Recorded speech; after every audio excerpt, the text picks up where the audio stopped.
Assalamualaikum warahmatullahi wabarakatuh. Kami dari Kelompok 5 ingin mempresentasikan hasil diskusi kami mengenai pengaturan fisik dan ruang kelas. Kami beranggotakan 3 orang. Yang pertama yaitu Farid Hadi, yang kedua saya sendiri, Nadiatul Fadilah, dan yang ketiga ada Nofri Aldi Firdaus. Baiklah, untuk memulai, saya akan menjelaskan mengenai penataan ruang kelas.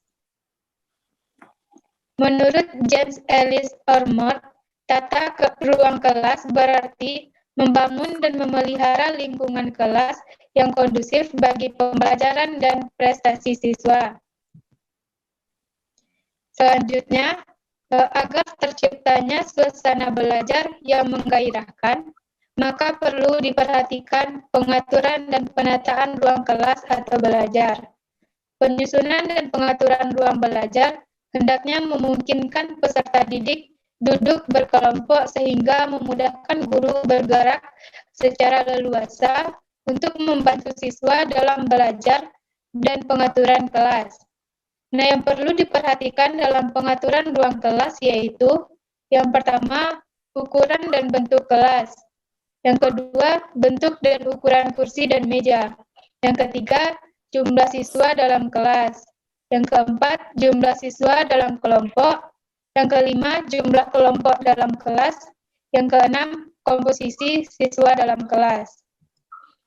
Selanjutnya, dalam pengaturan kondisi ruang kelas, terdapat beberapa faktor-faktor yang harus dilakukan dalam penyelenggaraan kelas, diantaranya yaitu ventilasi dan tata cahaya harus sesuai dengan kondisi ruang kelas.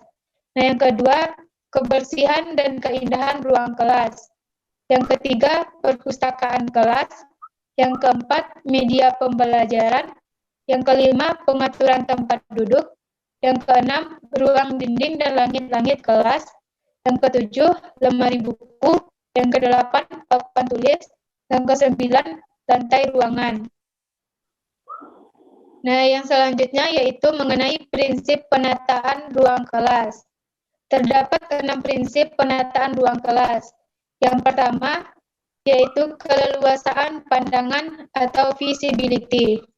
Yang kedua, mudah dicapai atau accessibility. Nah, yang ketiga, keleluasaan atau flexibility. Yang keempat, kenyamanan atau convenience. Yang kelima, keindahan. Dan yang keenam, hambatan pengelolaan kelas. Nah, baiklah, itulah materi dari saya. Nah, materi selanjutnya akan dijelaskan oleh Farid. Kepada Farid, kami persilakan. Baiklah, Assalamualaikum warahmatullahi wabarakatuh. Di sini saya akan melanjutkan slide yang selanjutnya, yaitu tentang unsur yang harus diperhatikan dalam pengaturan fisik dan ruangan kelas.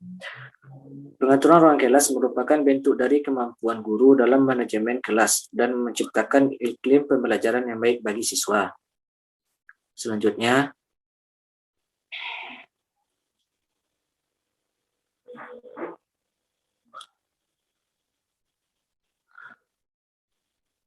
menurut Caldin dan Edmond 2015 ada 4 kunci bagi guru untuk melakukan pengaturan kelas yang baik. Yang pertama yaitu jadikan wilayah sirkulasi dan mobilitas siswa tinggi dan bebas dari hambatan.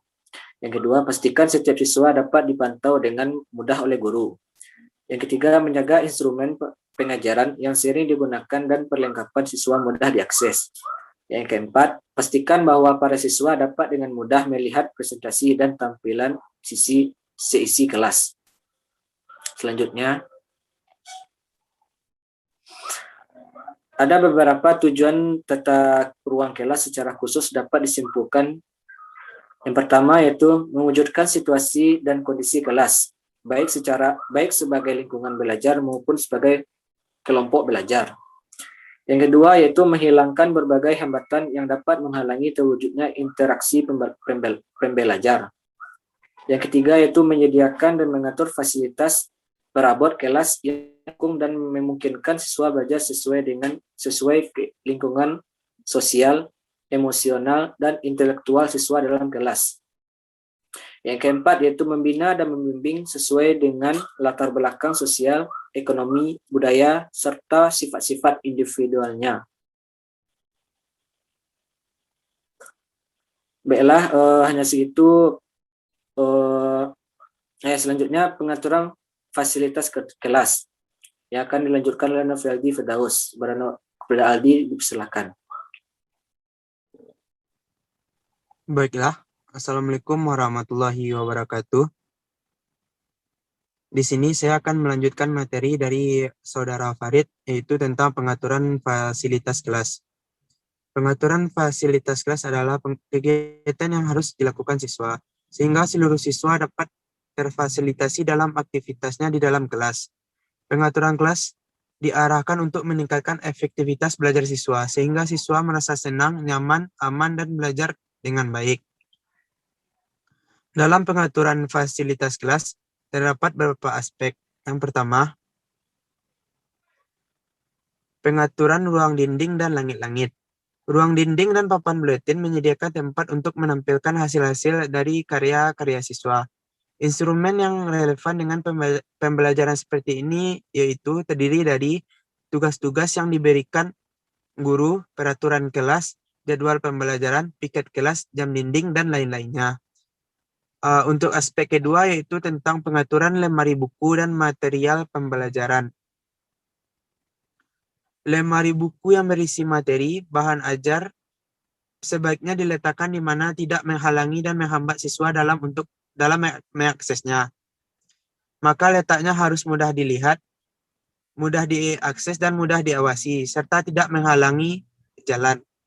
Pertimbangan menggunakan lemari dorong lebih efektif untuk menyimpan buku, pelajaran, dan material lainnya yang mungkin harus dipindahkan dari posisi satu ke posisi lainnya yang mudah dilihat.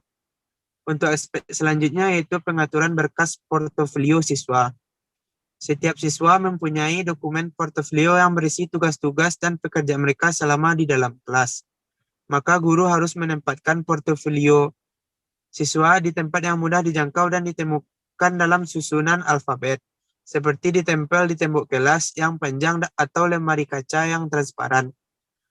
Di dalam pengaturan kelas ini terdapat kasus yang seperti dapat dilihat ya dari PPT yang kami tampilkan.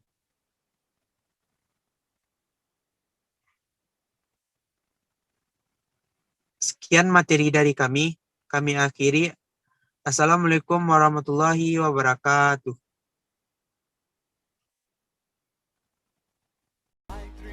I'm an icon, man. I'm a girl about a 10. I should fuck her.